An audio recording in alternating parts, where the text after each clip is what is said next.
Quiero, quiero preguntarles cómo se fue, cómo les fue con con su lectura.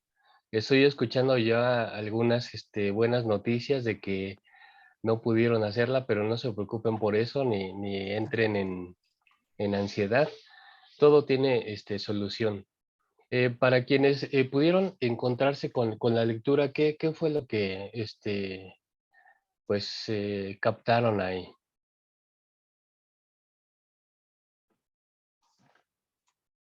Para alguien representó una cierta dificultad la lectura, ¿no? Muy bien. Algo que me quieran decir de lo que se comunica ahí, de lo que el autor trata de transmitir ahí con respecto a la revelación. El tema es la revelación. Habla de la revelación general y la revelación especial. Hay varias maneras de clasificar los tipos de revelación, pero en términos generales podemos ponerla así como una revelación general a través de la naturaleza y como medio de comprensión el uso de la razón, y la revelación especial, que es todo aquel proceso por el cual Dios se da a conocer y que quedó consignado en en las Sagradas Escrituras. Y bueno, el método de comprensión es la fe y la teología, por supuesto. ¿Alguna cuestión que les llamara la atención de lo que el autor señala? Maneja varios conceptos que también vamos a estar manejando aquí. Por ejemplo, hay un término que quizá se les hizo un poco complicado, que es el deísmo. Creo que hicimos un breve repaso sobre eso, pero si no lo podemos tratar.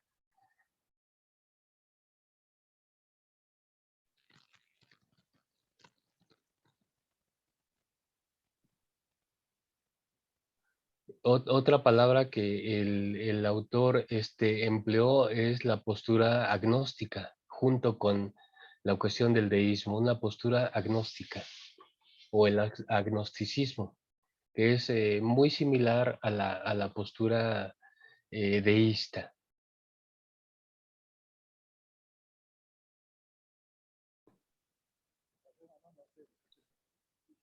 Muy bien. Este, bueno, creo que la mayoría no pudo hacer su lectura, pero No, no no he hay ningún leído problema. mucho, no he leído mucho. Si quiere explicarnos un poquito, estaría bueno, si no, nos vamos a concentrar en la lectura, creo que está interesante. Bueno, las lecturas que vamos a estar cubriendo son referenciales. Hagan de cuenta que la parte de la dirección que yo quiero dar al curso lo vamos a encontrar en cada sesión, en las diapositivas que voy a compartir con ustedes, en los comentarios que hagamos, las preguntas que surjan. Y las lecturas van a ser una cuestión complementaria, una cuestión referencial. Eh, eh, eh, por ejemplo, yo no estuve tan de acuerdo en algunas cosas que el autor dijo, pero si yo empiezo a decir en cuáles no estoy de acuerdo y a explicar por qué no estoy de acuerdo, ustedes, quienes no hicieron la lectura, pues no me podrían entender muy bien porque estarían desprovistos de ese contexto de lo que dice el autor. Entonces, eh, eh, vamos a dejar que en esos días ustedes puedan hacer esa lectura. De todas maneras, no afecta el desarrollo de la clase que nosotros vamos a estar viendo en cada sesión, no lo afecta porque, repito, son aspectos complementarios. Entonces, ahorita no se preocupen por eso, pero sí sería importante poder hacerla. Muy bien, pues voy a compartir con ustedes las diapositivas que tienen que ver con nuestra sesión de hoy, hermanos. Vamos a mirar, estamos ya en la tercera clase y esto que ustedes están viendo fue lo último en lo que nos quedamos en la clase anterior. La clase anterior empezamos ya empezábamos ya a ver toda esta cuestión y que cuando ustedes realicen la lectura asignada, van a poder ver esto que vamos a explicar hoy, lo van a ver ahí de una manera más amplificar, repito, algunas cosas como que ya tienen un toque diferente actualmente.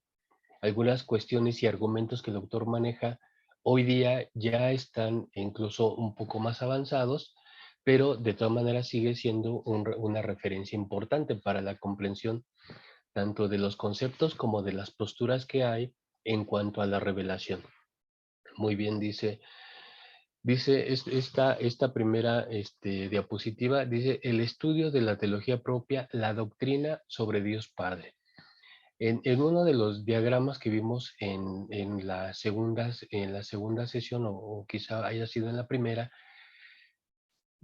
eh, se señalaban las diferentes áreas de la teología sistemática y cómo dentro de estas distintas áreas, la primera de ellas, para comenzar, era de manera natural la teología que tenía que ver con Dios Padre.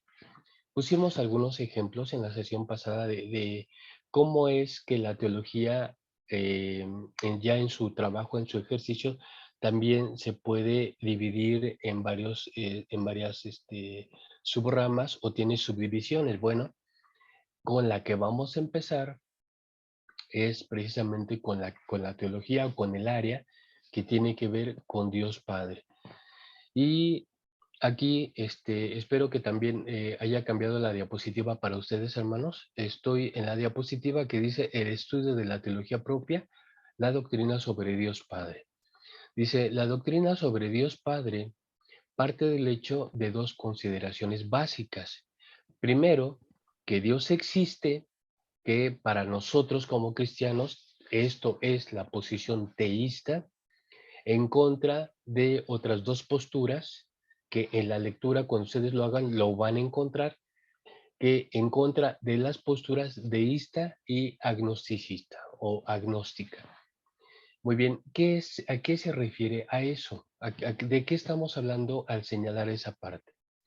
Bueno, lo primero que los cristianos damos por hecho es que Dios existe. El punto de partida de la teología, el punto de partida de cualquier ejercicio reflexivo, llámese teológico, el punto de partida es esa base principal que es Dios existe. Ese es nuestro punto de partida.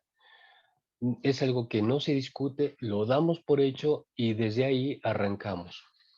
Esto es, por supuesto, no es la única manera de contemplar la cuestión o de hacer teología.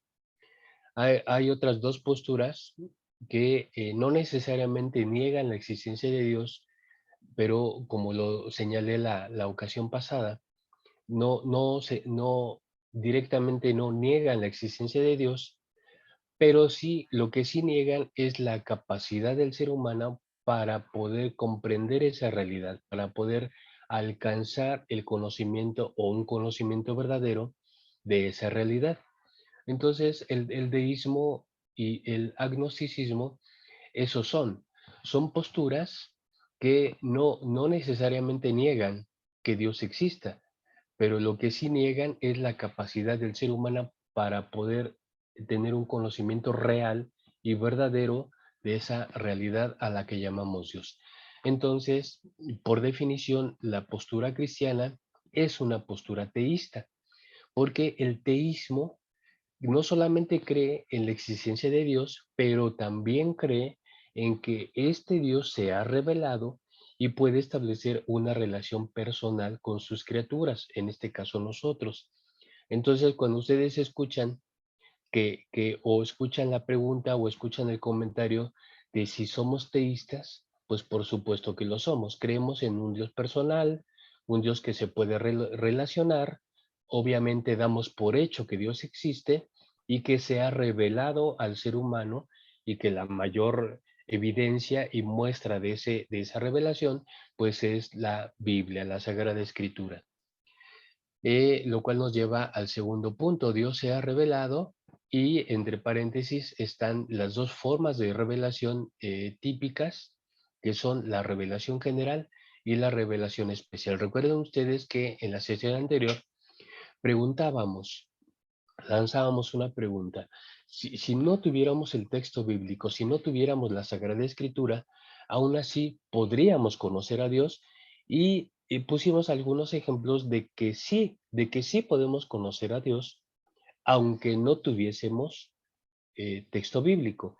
Bueno, este conocimiento de Dios está clasificado como un conocimiento natural, lo que a su vez lleva a una teología natural, porque la teología natural es aquel tipo de reflexión cuya base es el raciocinio humano y todo lo que la razón puede percibir sobre Dios en la naturaleza, en la creación.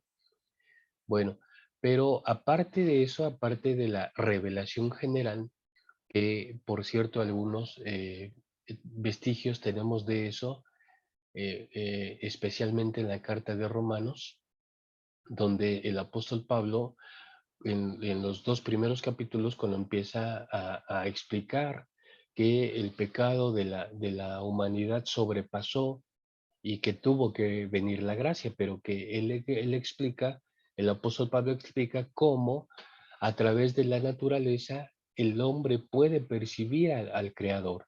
Sin embargo, debido al pecado, no pudo hacerlo, no de manera adecuada, y entonces todos los seres humanos, judíos y no judíos, explica Pablo, todos estamos bajo condenación. Bueno, entonces la revelación general es un asunto no nuevo, no es un asunto nuevo, es un asunto que se remonta no solo a los primeros siglos de la etapa cristiana, de la era cristiana, sino incluso más atrás. Más atrás también tenemos evidencia, especialmente en la filosofía griega, de que se puede tener un conocimiento racional de Dios sin precisar de textos sagrados, ¿no?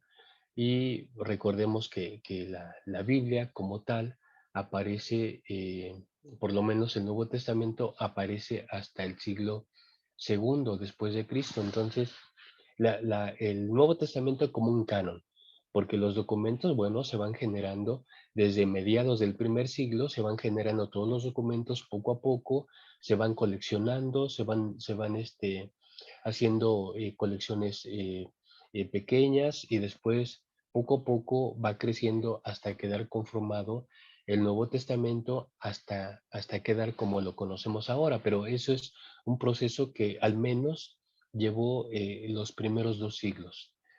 Bueno, la revelación especial, a su vez, el autor va a explicar que el autor de la lectura que dejamos, el autor va a explicar que la revelación especial ya es un proceso más personal, más personalizado, es un proceso donde Dios se revela. Él usa una palabra que es importante también de tomar en cuenta y de que la aprendamos, usa la palabra teofanía. Dios se revela a través de teofanías. Las teofanías son aquellas formas de revelación de Dios que tienen medios, que a veces los medios son la naturaleza y a veces los medios son las personas o incluso seres como se puede ver en el Antiguo Testamento, seres angélicos.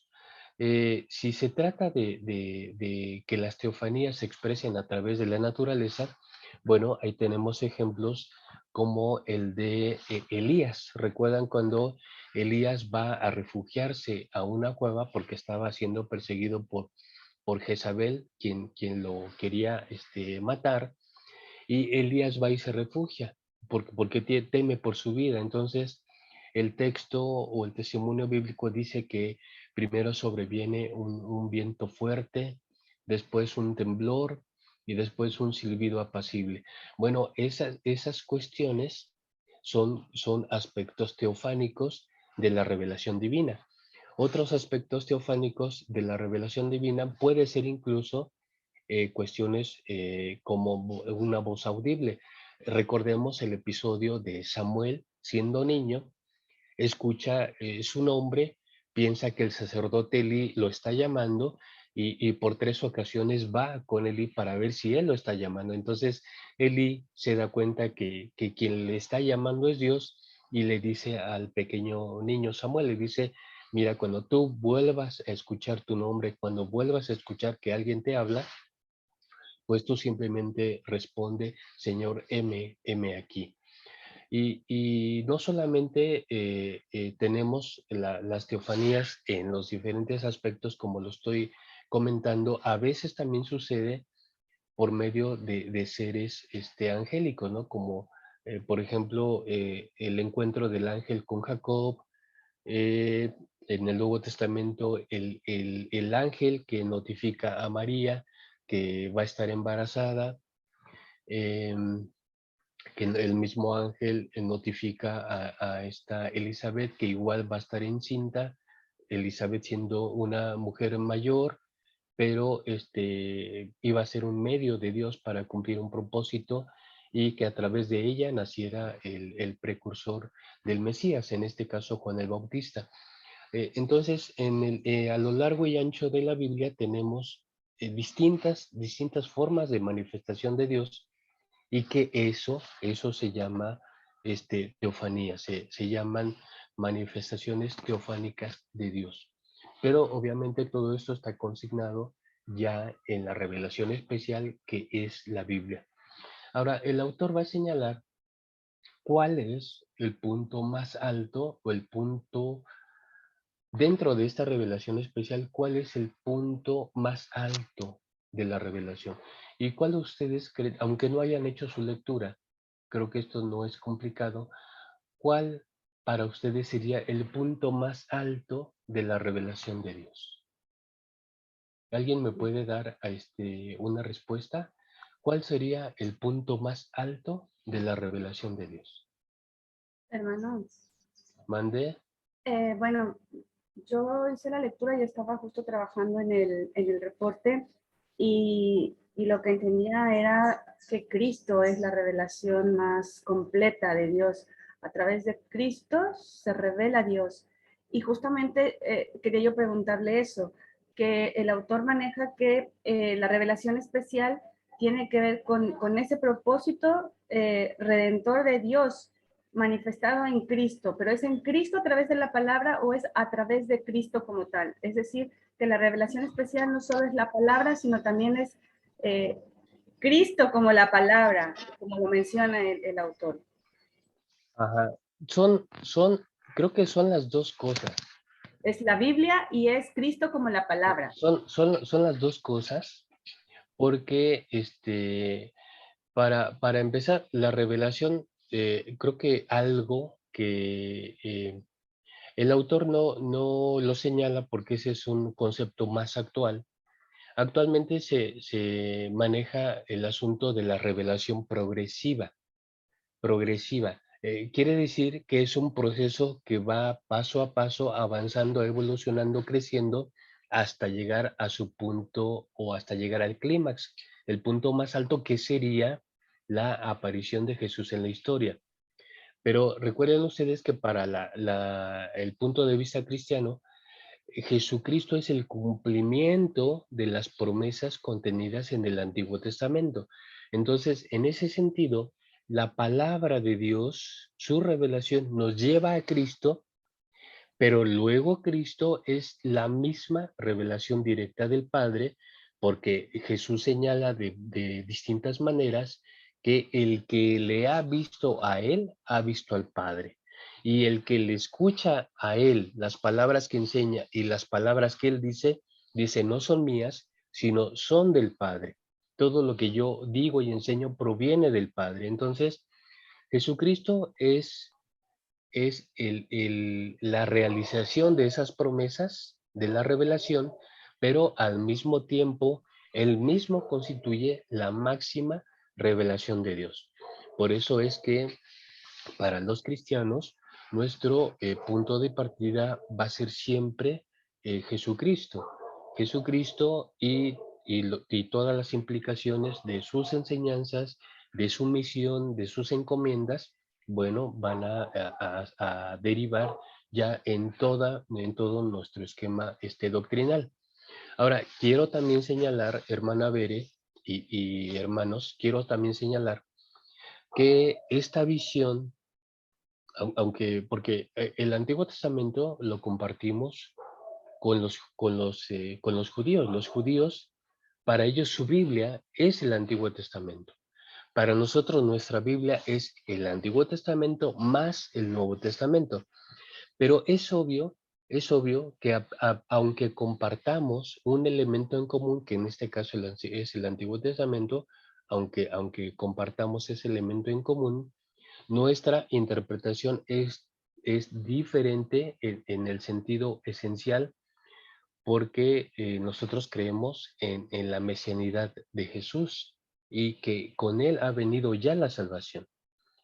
Y obviamente la posición de la religión judía tradicional no es la misma, ¿no? Entonces puede ser que compartamos un mismo elemento o que tengamos un elemento en común, pero nuestra teología es diferente. Muy bien, muchas gracias, hermana Bere. Vamos a pasar al siguiente inciso. Dice, la posibilidad de una teología natural o una teosofía. Teología natural y teosofía son lo mismo, significan lo mismo. Y aquí fue justamente donde lanzamos la pregunta de si, aparte de la Biblia, se puede tener un conocimiento de Dios. Claro que sí. Y lo vamos a ver más adelante con un ejemplo que hizo un teólogo llamado Tomás de Aquino en el siglo XII.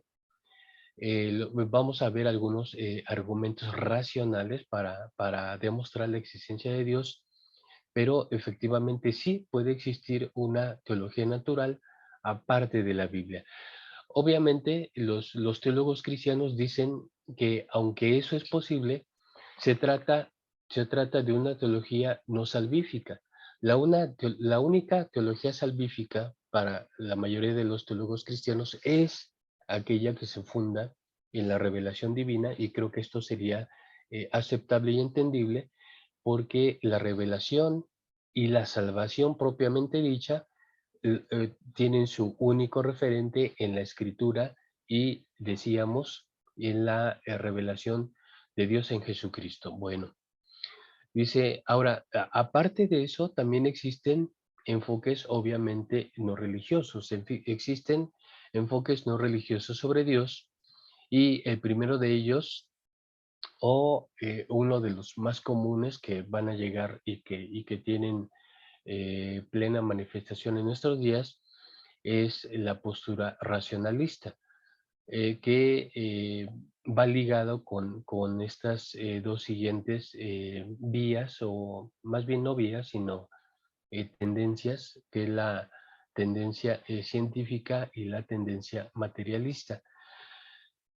Una de las cosas que tiene también el autor y es que utiliza muchos argumentos filosóficos, a veces a favor y a veces en contra de ellos, pero la teología sistemática precisamente se distingue por el uso de argumentos filosóficos, aquellos argumentos que le van a ayudar a explicarse, y va a desechar aquellos argumentos filosóficos que no le sirvan. Entonces, vamos a notar en la lectura también que a veces el autor pues hace filosofía, a veces sus explicaciones son un tanto filosóficas, pero también a veces habla en contra de posturas filosóficas que para él no compaginan con la teología cristiana.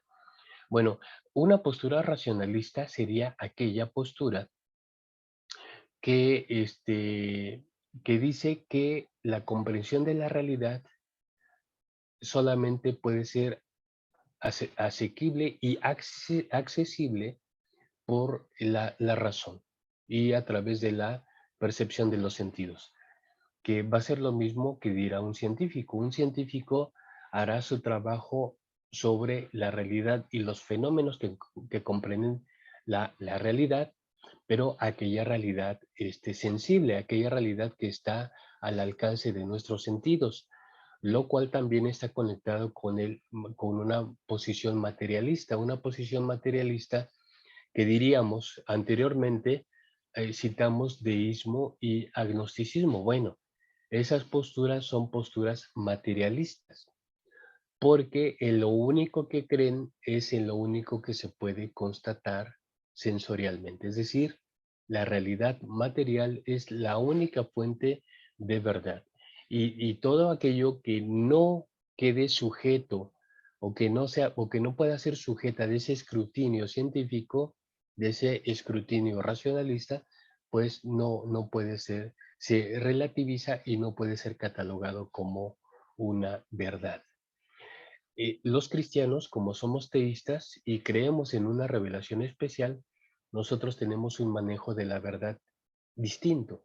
Tenemos una interpretación de la realidad de manera distinta porque nosotros nos apoyamos o nos sustentamos, en este caso, en la evidencia para nosotros material de la revelación de Dios. Ahora, otras posturas, otros enfoques no religiosos acerca de Dios también son los abordajes de las ciencias humanas. El abordaje de las ciencias humanas resulta muy interesante porque nos han aportado para la teología moderna, nos han aportado muchos elementos de conocimiento y de juicio para valorar el fenómeno religioso. Por ejemplo, en especial la psicología, la antropología y la sociología en su análisis nos han dado muchos elementos a nosotros para enriquecer nuestra reflexión teológica. Y hoy día no vemos estas áreas del conocimiento como enemigas, sino que también las usamos a favor nuestro. Y claro, con sus parámetros, con sus limitaciones, pero realmente hacemos uso de estas áreas del conocimiento y las aplicamos a nuestra experiencia religiosa. Aquí en este diagrama tenemos al ser humano en el centro y tenemos una doble dirección. Primero, la dimensión de la fe, la dimensión del conocimiento de Dios tiene dos aspectos importantes que precisamente la psicología, la antropología y la sociología han desentrañado un poco. Hay dos aspectos en el conocimiento sobre Dios. Uno se constituye como una realidad subjetiva, que aquí lo podemos llamar como fe, y otro es la realidad objetiva, que es la religión material como lo conocemos. Es decir, bueno, a ver, antes de que yo continúe, quiero preguntar si este esquema se puede entender. Lo vamos a seguir comentando, pero antes de que yo amplíe estas cuestiones, me gustaría saber si a ustedes les dice algo este pequeño diagrama aquí. El ser humano en el centro y estos dos aspectos de la experiencia de lo divino, uno como un aspecto como realidad subjetiva y otro aspecto como realidad objetiva. ¿Alguien me quiere dar su opinión, hermanos?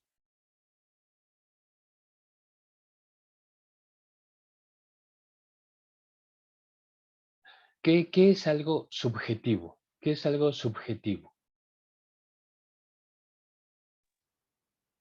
¿Puedo hablar? Claro, adelante, adelante. A ver, hermana Clelia. Buenos días a todos, Paz. Paz, buenos días. Lo que sería subjetivo es más lo que nosotros pensamos, ¿no? Viene más de las emociones, de los sentimientos, de cómo nosotros podemos abordar una situación o cómo lo podemos ver. Y el objetivo ya no tiene tanto que ver con las emociones o con lo que nosotros pensamos, sino que tiene que ver más por ahí con el conocimiento. Cuando nosotros hacíamos proyectos nos decían que tengamos en cuenta los objetivos y no tanto la subjetividad, lo que nosotros pensábamos, si estaba bien, si nos gustaba o si no, sino que fuéramos más objetivos en qué era lo que nos pedían para que evaluáramos o algo de eso. ¿Puede ser o por ahí estoy un poco errada? No, sí, es correcto, muy correcto, mi hermana, muy correcto, pero la parte subjetiva se tiene que controlar, pero no se puede eliminar. Y siempre esa parte subjetiva va a estar en nosotros. La parte subjetiva se manifiesta de muchas maneras. es lo que a veces se conoce como percepción. ¿Qué es lo que tú percibes sobre esta realidad? Y a veces la percepción puede variar de una persona a otra. Voy a poner un ejemplo. Si nosotros estuviéramos en la calle, fuésemos caminando en la calle y al llegar a un cruce, viéramos un accidente y nos preguntaran a varios testigos qué fue lo que sucedió, seguramente cada quien daría una versión distinta de acuerdo a su percepción. Y fíjense que esto es muy interesante porque justo es lo que a veces también pasa con el texto bíblico. Tenemos 4 evangelios, no que hayan sido todos los evangelios, pero 4 de ellos, de los múltiples evangelios, porque el evangelista Lucas dice, habiendo muchos intentado describir las cosas que entre nosotros fueron ciertísimas, quiere decir que no solamente hubo un intento, sino muchos, pero en el canon cristiano solamente quedaron 4 evangelios, pero esos 4 evangelios son 4 percepciones acerca de Jesús, acerca de su misión y acerca de sus enseñanzas. Bueno, lo subjetivo nunca puede eliminarse, pero digamos, a veces en el trabajo, en los proyectos que tenemos, decimos, tenemos que ser objetivos, tenemos que manejar una cierta objetividad, una cierta metodología, un cierto protocolo, etcétera, para poder arribar a los objetivos, las metas o los propósitos que tenemos designados o asignados. Pero esta parte subjetiva en religión, en el marco religioso, también es importante porque ese sentimiento que nos conecta o que nos dice por intuición y porque así lo experimentamos interiormente, que nos dice que existe algo más allá de lo material, que existe algo, digamos, sobrenatural, algo trascendental, una realidad, este, a veces incomprensible, pero que existe, no porque sea incomprensible la vamos a negar, existe, y toda esa parte es la parte subjetiva de la experiencia religiosa, es decir, aquello que se mueve dentro de nosotros, porque, digamos, verdad, en términos generales, digamos verdad, la religión es un fenómeno universal. Al margen de que digamos esta religión es equivocada, estos son politeístas, estos son aquello y esto más, la religión es un fenómeno universal, lo cual indica que dentro del ser humano existe algo que lo proyecta precisamente hacia esa experiencia. Entonces, la experiencia obviamente es una experiencia subjetiva porque se origina en el interior de nuestro ser y está conectado con mecanismos internos. Pero se vuelve objetiva, lo que el diagrama también está incluyendo, se vuelve objetiva cuando ésta se muestra de manera material. ¿Y cómo se muestra de manera material? Bueno, es muy fácil. Tenemos templos hacia los cuales vamos a hacer nuestro culto. Tenemos formas religiosas para expresar nuestra relación con Dios, que tenemos cantos, que tenemos un momento de predicación, que tenemos momentos de oración, que tenemos formas físicas. Por ejemplo, oramos a veces cerrados los ojos, a veces inclinando el rostro, o a veces levantando nuestras manos, o oramos de rodillas. Toda esta expresión material de lo que sucede interiormente también es importante y debe de considerarse que es una manera de exteriorizar, es una manera de volver o de materializar aquella subjetividad que se mueve dentro de nosotros. Y esto es importante de tener en cuenta y de considerar porque la experiencia religiosa siempre va a necesitar de medios materiales para expresarse. Este, lo cual no es malo en ningún sentido. Lo malo es cuando los medios se convierten en el fin. Cuando los medios se convierten en el fin. ¿Quieren darme un ejemplo?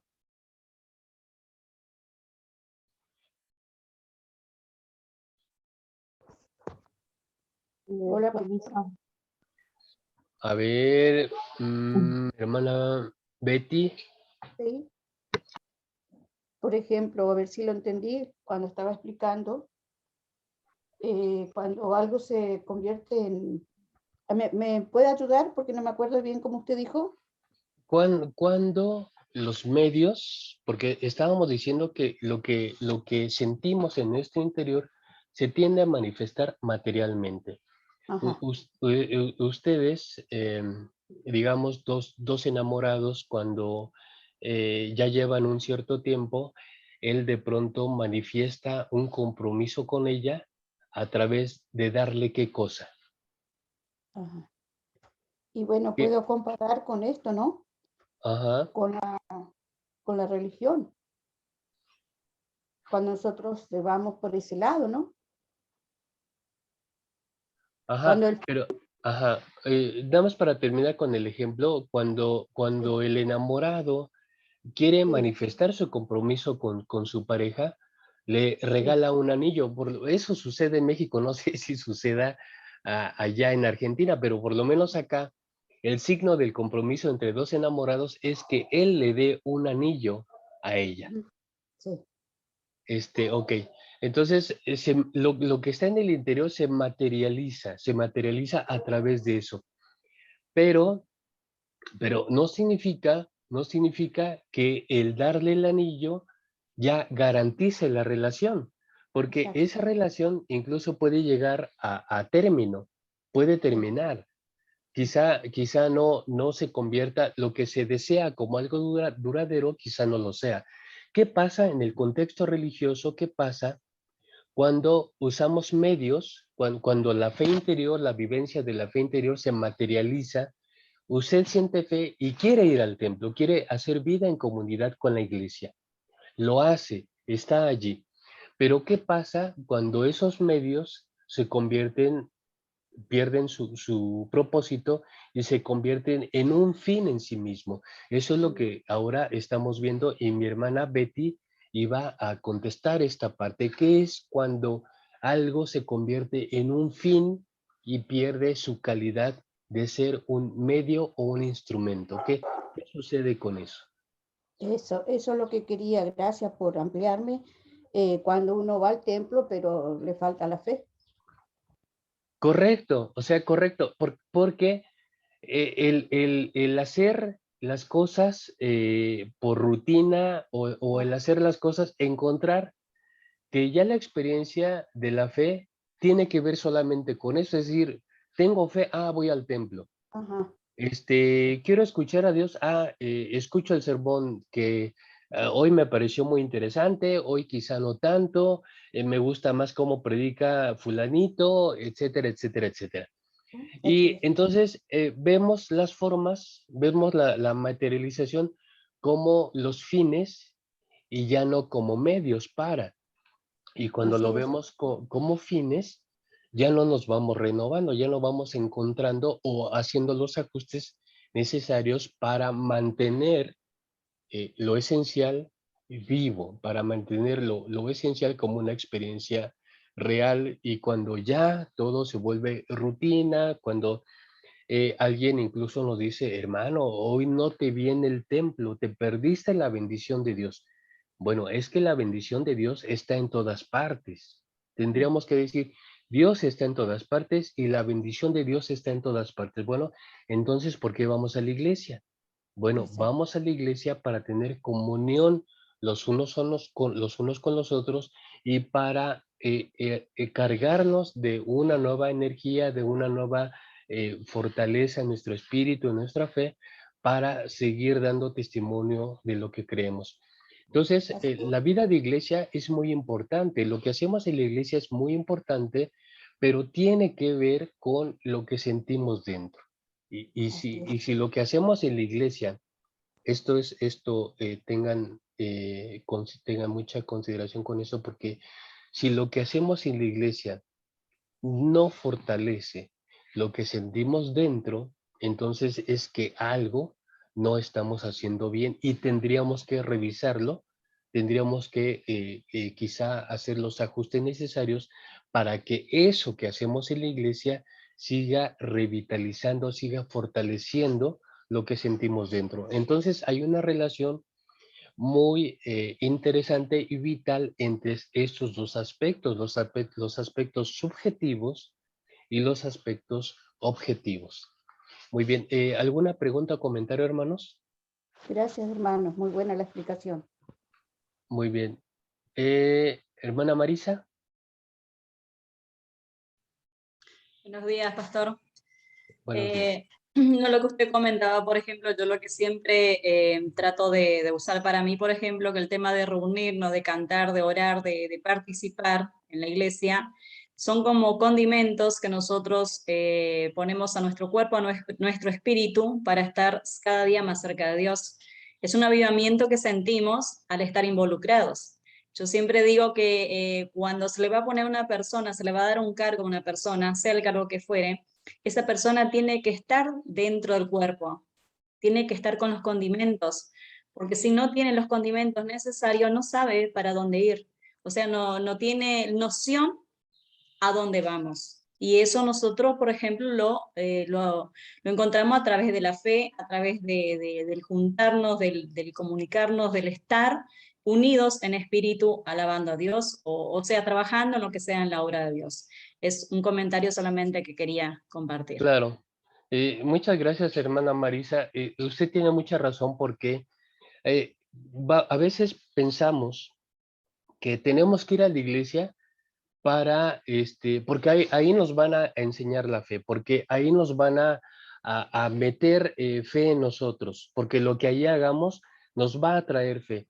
Y creo que lo que usted está señalando es justamente lo contrario, que la fe la hacemos nosotros, la fomentamos nosotros. Esa experiencia de Dios es algo personal, es algo que queda en nuestra responsabilidad el hacerlo.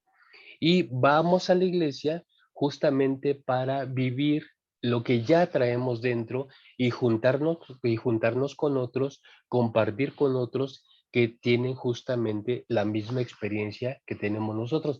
Y eso debería de traer una experiencia de mayor riqueza en la iglesia. Pero a veces, acá les voy a poner el ejemplo acá en México, a veces lo que sucede es precisamente lo contrario, que llegamos muy pasivos a los templos y ahí esperamos recibir la bendición de Dios. Ahí vamos al templo porque pues queremos que, como alguien que ha pasado en ayuno toda la semana y llega al sábado para recibir alimento. Y creo que es justamente lo contrario. Creo que la experiencia de fe es algo que se alimenta todos los días, que se alimenta con las convicciones que nosotros tenemos. Nosotros acrecentamos nuestra fe, consolidamos nuestra relación con Dios y vamos al templo para compartir la experiencia con otros que están sintiendo lo mismo. Y creo que eso es lo que enriquecería más la experiencia comunitaria, porque la experiencia comunitaria eh, podría ser mucho más rica, mucho más edificante si nosotros ya vamos preparados desde antes para estar allí. Y eso es algo que lamentablemente a veces por la rutina y por los esquemas que ya tan fijos que tenemos, no permiten que esto pueda surgir de una mejor manera. Muy bien, pues muchas gracias, hermana Marisa, por su comentario. Vamos a avanzar, vamos a pasar a la siguiente diapositiva. Aquí en esta parte yo les decía que hay formas de demostrar, aparte de la Biblia, hay formas de demostrar racionalmente la existencia de Dios. Esta inquietud de demostrar racionalmente la existencia de Dios no es nueva, hemos dicho que no es nueva, es una necesidad que también pertenece a lo subjetivo y que la encontramos desde épocas muy antiguas. Aquí yo estoy utilizando a un pensador, a un teólogo de la Edad Media que se llamó Tomás de Aquino, y él vivió en el siglo XII después de Cristo.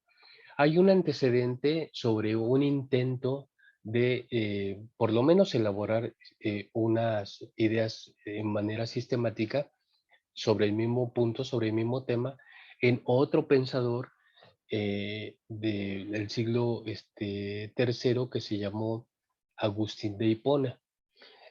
Agustín de Hipona, digamos, que puso las bases para que después, siglos más tarde, Tomás de Aquino desarrollara más formalmente estas vías de acceso al conocimiento de Dios. Muy bien, como el título lo dice, son vías racionales, aquí nada tiene que ver con la escritura, son vías racionales para demostrar la existencia de Dios. ¿Y por qué lo estoy citando?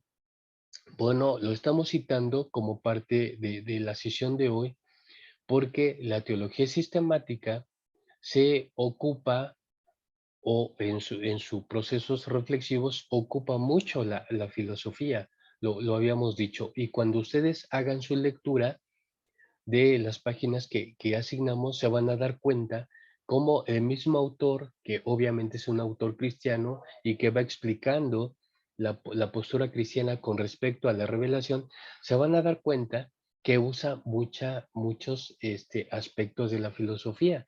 Bueno, porque la teología sistemática se ayuda, repito, mucho de los elementos de la filosofía o de los argumentos de la filosofía. Muy bien, aquí son 5 vías las que se establecieron para demostrar racionalmente la existencia de Dios. Estas 5 vías, aunque se fueron formuladas en el siglo XII de manera formal por Tomás de Aquino, no han desaparecido. Hoy día yo me las he encontrado a veces en pensamientos que se comparten en el Facebook o que circulan en las redes sociales, aunque no lleven el nombre tal y como aquí lo vamos a señalar, aunque no lleven el nombre, sí llevan el argumento explicativo para esta cuestión de demostrar la existencia de Dios. Muy bien, vamos a las 5 vías. Vamos a las 5 vías. Y primero, la primera de ellas se le conoce como la vía del movimiento o el primer motor. ¿Qué es lo que este teólogo y filósofo señalaba con respecto a la existencia de Dios? Bueno, una manera de demostrarlo, de demostrar que Dios existe, decía, es teniendo en nuestra mente todo lo observable está regido por el movimiento. Pero como no es posible pensar en una sucesión infinita de movimientos, es más lógico pensar que existe un primer motor que ha originado el movimiento de todo lo que existe. Esta idea, que es una idea que tiene su propia lógica, dice que todo lo que nos rodea, todo lo que todo lo que compone nuestra realidad está sujeta a ciclos. Todo, y eso es una verdad. Todo está sujeto a ciclos. El año, las estaciones, el día a día, todo tiene un ciclo. La misma vida tiene un ciclo. Nacimiento, crecimiento, desarrollo y muerte. Es decir, todo finalmente, como Tomás de Aquino tenía razón en el sentido de que toda nuestra realidad refleja un movimiento, refleja nada está quieto o inamovible, excepto las rocas, por supuesto, pero la mayor parte de la creación y de la realidad refleja un movimiento. Ahora, este movimiento, esta vida, estos ciclos no se originaron de la nada. Hay alguien que los originó o lo que él llama un primer motor. Hay un primer motor que es el que origina la vida, que es el que origina el movimiento. Aunque después la vida por sí misma, continúe moviéndose, continúe avanzando en ciclos, pero tiene un origen, tiene un comienzo, y este comienzo es Dios. Entonces, para Tomás de Aquino, Dios es el originador de todo este movimiento presente en todo lo que observamos. Y el movimiento ya no se frena, es decir, la vida no se frena. Aspectos de la vida llegan a su término. Por ejemplo, en este caso, su servidor llegará a término, pero la vida continuará en mis hijos y en sus hijos y así por las generaciones. Entonces, el género humano, aunque Jesús Trejo fallezca, el género humano continuará. Entonces, esto quiere decir que el movimiento, aunque tiene sus pausas, porque el ciclo es vida-muerte, aunque tiene sus partes, sus pausas, perdón, el movimiento va a continuar de una manera ininterrumpida. Pero todo esto nos señala a un primer motor, a un causante de este movimiento, que por supuesto es Dios. Cada uno de los argumentos vamos a ir viendo cómo van conectados uno con otro. Uno va a fundamentar al siguiente. Vamos con el número 2. Dice, la vía de las causas eficientes. Todo manifiesta una causa eficiente, es decir, un propósito. Además de que todo está conectado y se corresponde en esta relación de eficiencia. Pero todas las causas eficientes no son causas en sí mismas, sino que simplemente obedecen a una primera causa que es la que determina la eficiencia de todas las demás. En términos de la naturaleza, en términos de nuestros contextos actuales, nosotros hablamos de ecosistema. Un ecosistema es cuando distintas partes, distintos elementos están conectados, se corresponden, hay una mutua dependencia, pero todo eso también tiene un propósito.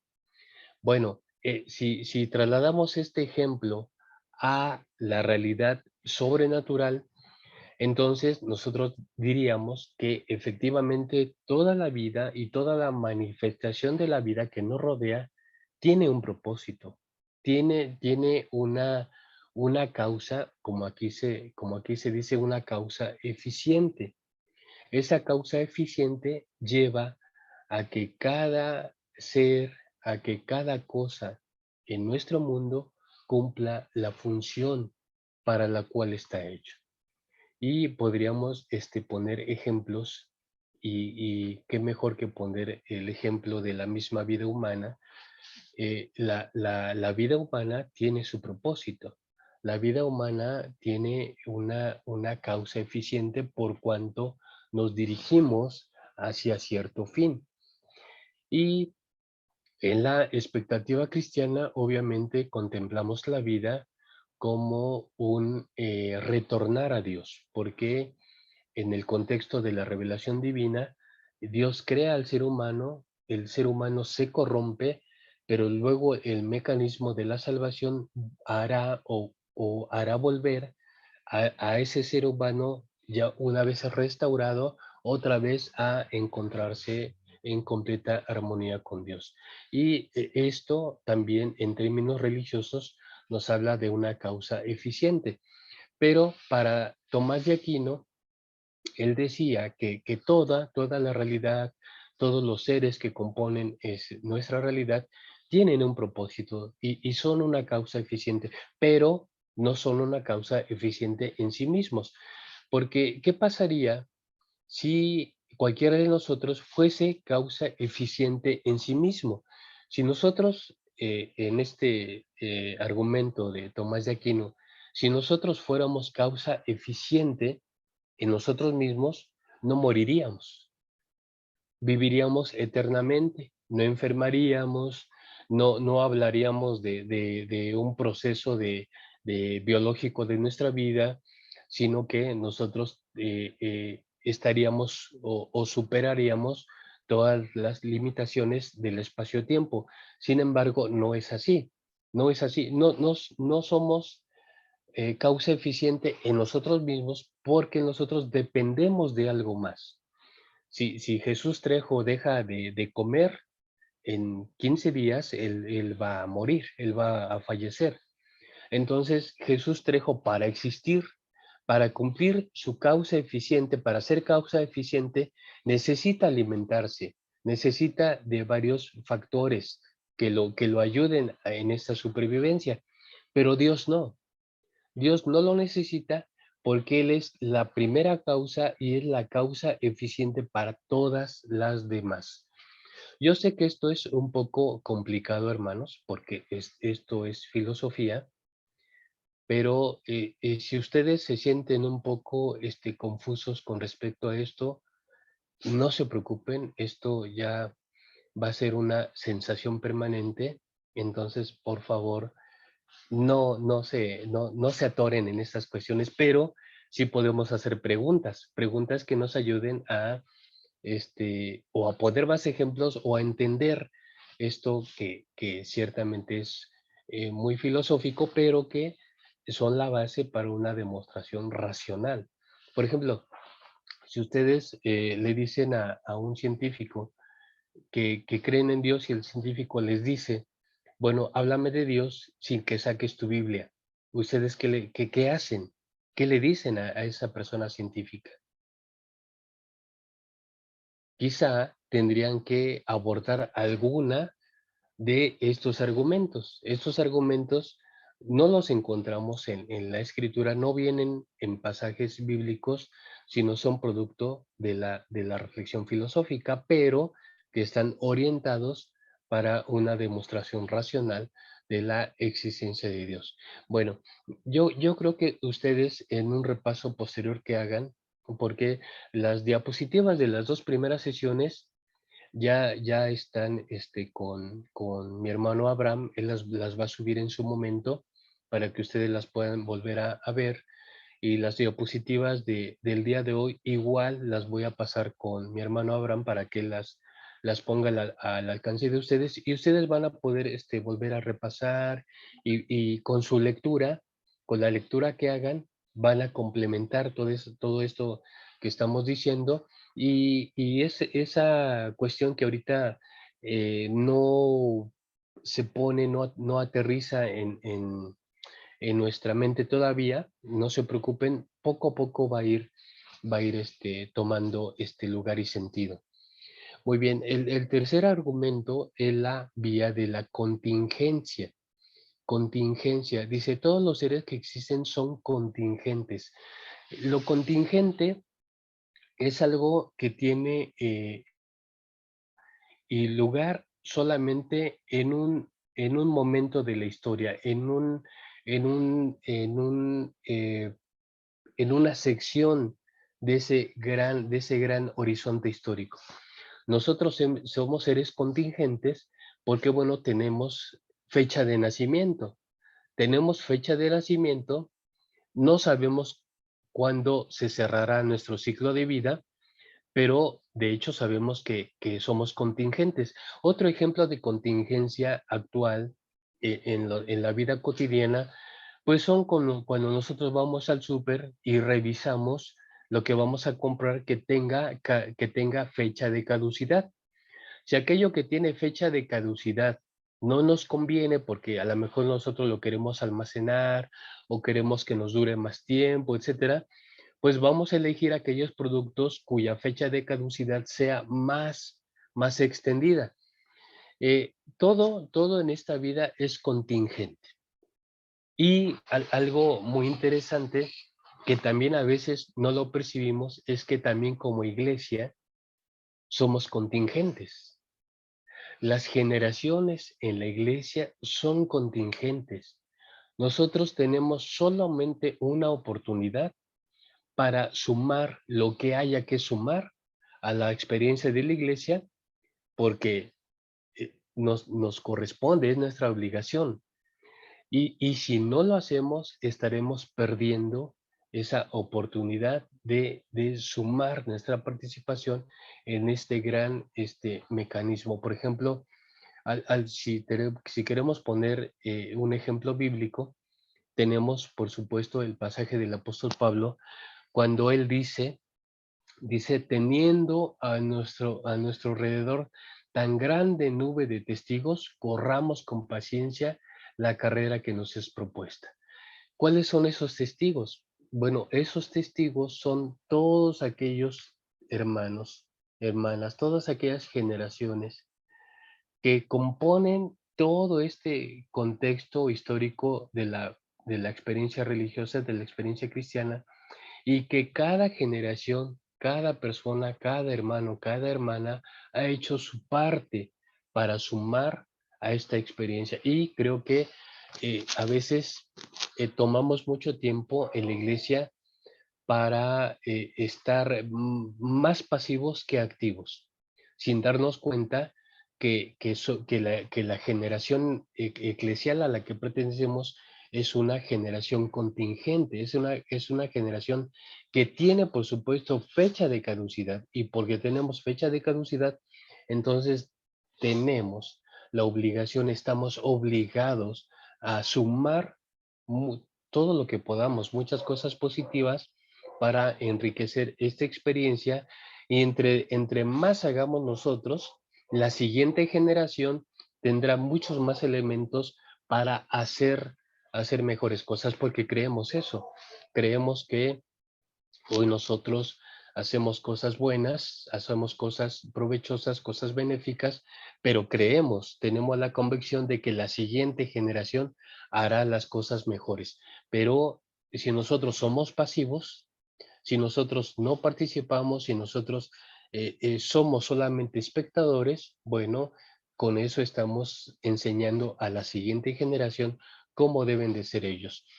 Bueno, pero volviendo al punto de Tomás de Aquino, de que la vía de la contingencia, dice, todos los seres que existen son contingentes, es decir, que no existen por sí mismos. Por lo que entonces debe existir un ser necesario. El ser necesario es lo opuesto al ser contingente. Un ser contingente somos cualquiera de nosotros. Pero el ser necesario, que en este caso es Dios, Él es la base para la existencia de todas las demás existencias. Entonces dice, por lo que entonces debe existir un ser necesario, un ser cuya existencia sea, la causa de todas las demás, pues de otra forma lo contingente no existiría.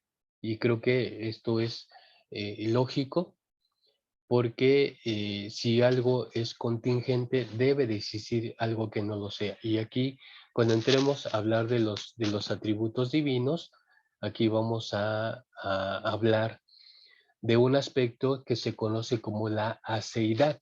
La aceidad es la cualidad divina por la cual Dios existe por sí mismo. Es decir, nosotros no poseemos aceidad porque nuestra existencia es una existencia condicionada.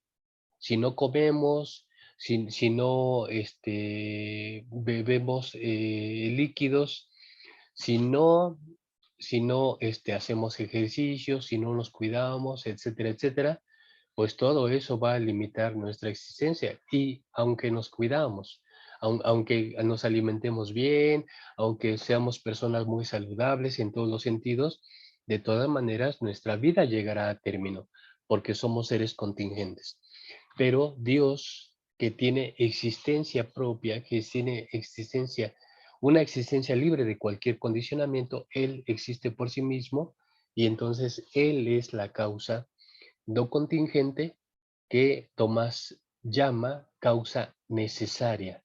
Él es existencia necesaria para que a su vez pueda dar cauce a las demás formas de existencia, que la mayoría va a ser existencias contingentes, pero porque en la expectativa cristiana tenemos que nuestro ser contingente un día sea transformado.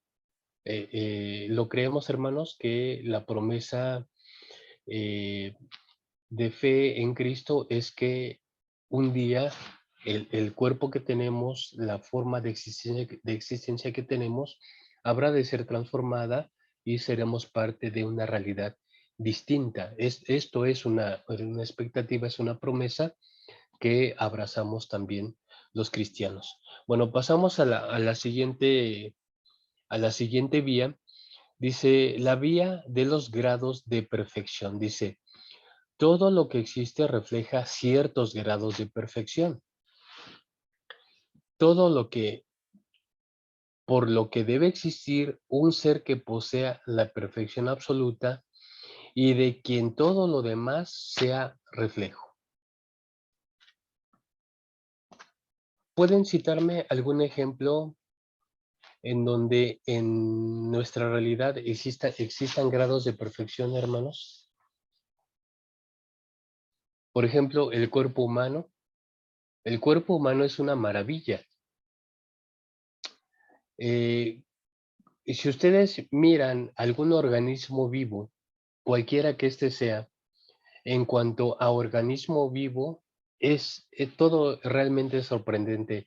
No sé qué tipo de fauna allá, allá por donde ustedes están, pero aquí la ciudad de Cuernavaca está llena de barrancas.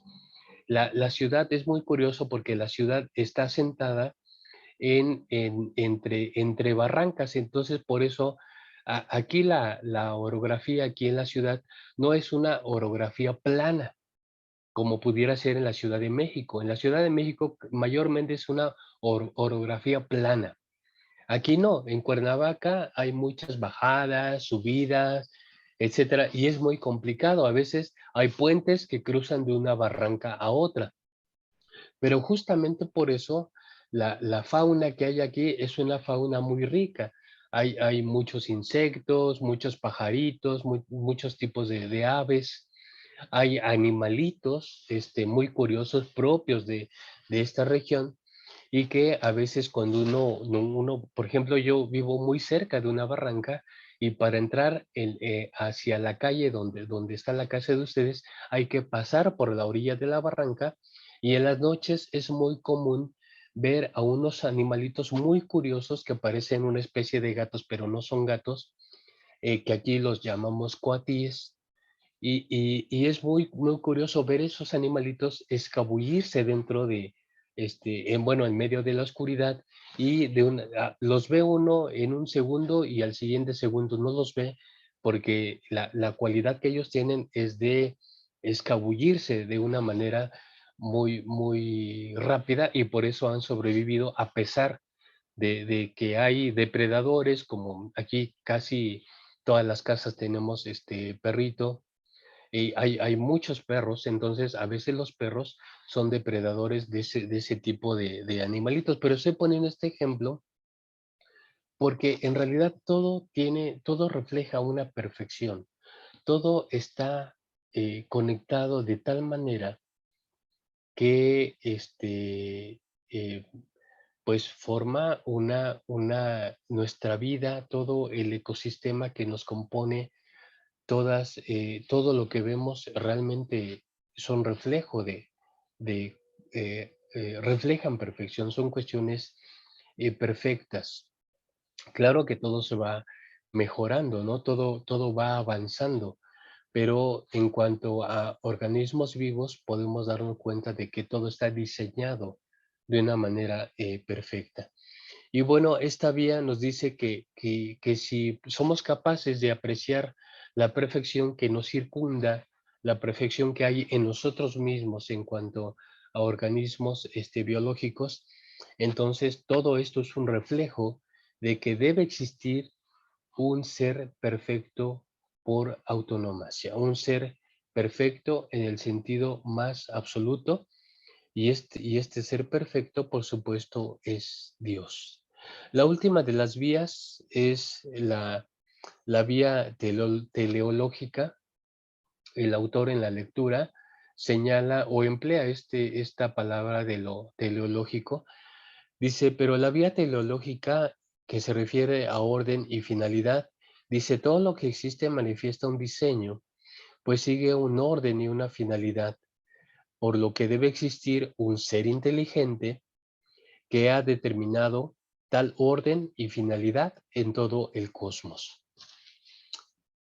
Todo refleja también un orden y una dirección, una finalidad. Y esto refleja inteligencia. El orden siempre refleja inteligencia. Siempre. Todo lo que tiene... de hecho, una de las preguntas muy interesantes es cómo se ha originado la inteligencia, cómo se origina la inteligencia. La inteligencia es algo muy, de hecho hay muchos estudios actuales que quieren desentrañar esa parte antes se pensaba que solamente los seres humanos éramos los únicos seres inteligentes. Hoy día, obviamente, eso es algo ya del dominio general, que otros seres vivos también tienen cierto grado de inteligencia. Por ejemplo, entre los primates, el orangután es el que se considera como dentro de los primates el más inteligente y cuya inteligencia del orangután equivaldría a la inteligencia de un niño de 3 años. Pero por ejemplo, otro ser vivo que se cataloga como muy inteligente, ustedes lo saben, son los delfines. También los delfines tienen un sistema de comunicación. De hecho, la mayoría de los seres vivos, los árboles que pensaríamos que no son, bueno, es que la inteligencia, el concepto de inteligencia es relativa, porque los árboles, que también son seres vivos, las plantas, se comunican a través de mensajes químicos, a través de la tierra. Entonces, hoy día ya tenemos acceso a todo ese conocimiento, pero sirve para darnos cuenta que la interacción que hay entre todo el orden creado refleja inteligencia. Y cuando percibimos que la inteligencia está en todo lugar, el orden, la finalidad de todo lo que existe, esto nos lleva a pensar y a considerar que debe existir un ser que haya originado todo esto. La inteligencia solamente tiene su referencia en otra inteligencia. Lo material por sí mismo no puede generar inteligencia. Tiene que ser un ser inteligente el que genere a su vez inteligencia o el que prodigue inteligencia para el resto de la creación, que en este caso sería pues Dios. Muy bien, estos 5 argumentos que tienen una base filosófica. Estos 5 argumentos están conectados unos con otros y tienen el propósito de hacer una demostración de la existencia de Dios, pero en términos racionales. No sé si tienen alguna pregunta, comentario, hermanos, si quieren que comentemos todavía un poco más alguno de ellos o que pongamos algún ejemplo.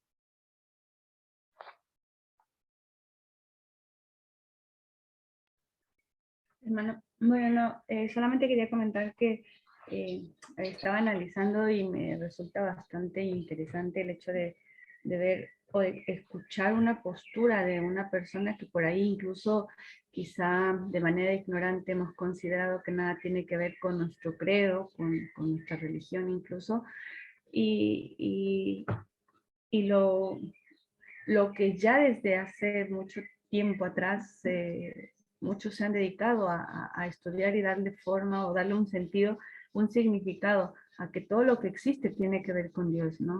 La verdad que me sorprende escuchar estos cinco puntos o estas 5 posturas que Tomás de Aquino tiene respecto de que todo lo que es, todo lo que somos, gira en función de Dios. y a esa perfección de la que habla en el cuarto punto, ¿no? Que todo es tan perfecto y todo tiene que ver con con Dios, que es el centro de la vida misma, de la creación. Entonces, la verdad que, y muy buena su explicación, hermano, muchas gracias. La verdad que para mí en lo particular muy comprensible, muy claro. Así que bueno, Dios les siga bendiciendo, hermano. Gracias. Sí, gracias, mi hermana Bere. Muchas gracias. Para el resto de mis hermanos y hermanas, eh, va a ser muy útil que puedan darse el tiempo. Es una lectura sobre la lectura que ya asignamos. No voy a dejar una diferente. Hagan esa lectura porque varias de las cosas que platicamos en la sesión de hoy van a tener un mejor sentido. Y em, se van a dar cuenta cómo el autor es un autor muy apegado a las cuestiones tradicionales en cuanto a la revelación. Nos sirve mucho de lo que él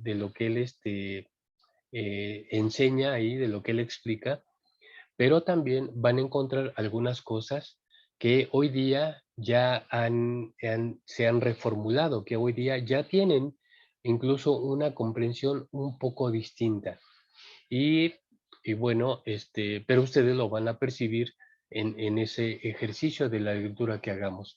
Les va a tomar, y de hecho no les toma mucho tiempo, yo calculo que más o menos tomará unos 40 minutos hacer la lectura de manera pausada, sin prisas, más o menos unos 40 minutos, hacen sus notas, revisan un poco lo que cubrimos en la sesión de hoy, y si surgen inquietudes o nuevos cuestionamientos, por supuesto, los volvemos a tocar la sesión que viene, que va a ser pasado mañana. Se me pasan muy rápido los días, hermanos, y bueno, cuando menos nos demos cuenta, ya estaremos casi al final del curso, pero el interés que un servidor tiene es que lo principal, lo esencial, se vaya comprendiendo, se vaya quedando en nosotros, y aquello que no tenga, que no sea tan fácil, bueno, eh, que lo platiquemos, porque si lo platicamos, pues podemos encontrar con la participación de todos encontramos un mayor enriquecimiento. Les agradezco mucho su participación. Siempre es muy bueno que haya participaciones porque eso es lo que da más, amplía más el trato de los temas. Entonces, estoy muy a gusto con eso y me siento muy contento de que así lo hagan, hermanos. Pues bueno, estamos ya en tiempo. Voy a pasar las diapositivas del día de hoy, las voy a pasar con mi hermano Abraham, y vamos a seguir avanzando sobre el mismo tema de la teología propia, es decir, la existencia de Dios. Vamos a entrar a la parte de los atributos divinos. Voy a poner ejemplos, por supuesto, vamos a trabajarlo de una manera muy comprensible para poder entender un poco más acerca del ser divino, y yo estoy seguro que les va a parecer muy interesante. Bien, mis hermanos, pues muchas gracias por su atención. Quisiera rogar a algunos de ustedes que nos despiden en oración y que que encomiende las actividades de este día en manos de Dios. Anticipadamente, muchas gracias a todos, hermanos, que Dios les bendiga. Y oramos con algunos de ustedes, por favor. Si me permiten, yo puedo orar. Claro, hermana Lucy, adelante, por favor. Bueno, vamos a orar. Padre hermoso que estás en los cielos, Señor, en esta mañana queremos agradecerte con todo nuestro corazón, Señor, todas las bendiciones que tú nos has dado. Papito hermoso, gracias por esta clase, porque podemos mirar, Señor, tu grandeza, que sin ti, Señor, el ser humano no es nada. Tú eres el que le das ese color, ese sentir, ese mover, Señor. Gracias, papito hermoso, por tu grande amor.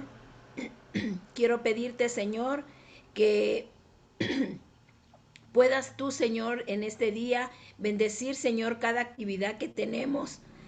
Que seas tú, Señor, bueno, ayudándonos, Padre, a que tengamos siempre presente, Señor, tu gracia, tu amor, tus bondades, Señor, en nosotros. Bendice a cada uno de mis hermanos, Señor, donde quiera que estén los trámites que vayamos a hacer en nuestro trabajo, en la casa, con la familia, Señor, todo, papito hermoso. Nos abandonamos en tus manos, Señor, sabiendo, Padre, y confiando con todo nuestro corazón que tú obrarás a favor de cada uno de nosotros. Todo esto, Señor, te lo pedimos en el nombre glorioso de Jesús, nuestro Señor, nuestro Salvador. Amén. Amén. Pues muchas gracias, hermanos. Un abrazo y bendiciones para todos y nos vemos el siguiente jueves. Sí. Gracias, hermano Chuy. Mediante.